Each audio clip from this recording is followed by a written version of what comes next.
అందరికీ! మేమివాళ ఎండు మిరపకాయలు తీసుకొని కారం పట్టిద్దామని ఇక్కడికి వచ్చాము. ఈ వీడియోని 1 మంత్ బ్యాకే షూట్ చేశాను, కానీ పోస్ట్ చేయడం మర్చిపోయాను. మీరు ఈ సంవత్సరం మిరపకాయలు తీసుకున్నారా? ఒకవేళ తీసుకుంటే ఏ రకం మిరపకాయలు తీసుకున్నారో నాకు కామెంట్స్లో చెప్పండి. 380 కిలో, ఈ 330 రూపాయలు కిలో ఇవి.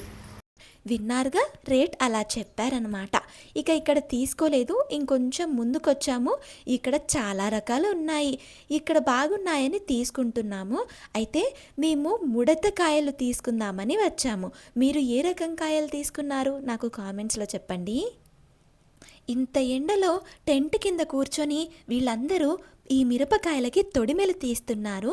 అయితే లాస్ట్ ఇయర్ తొడిమెలు ఉన్నవి తీసుకొని ఇంట్లో బాగు చేసి మిర్చి కాంపౌండ్లో కారం పట్టించిందమ్మ.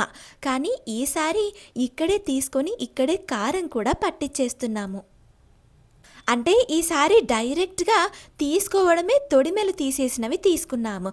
అందుకే కంటిన్యూషన్లో ఇక్కడే కారం కూడా పట్టించేస్తున్నాము. Thank you for watching.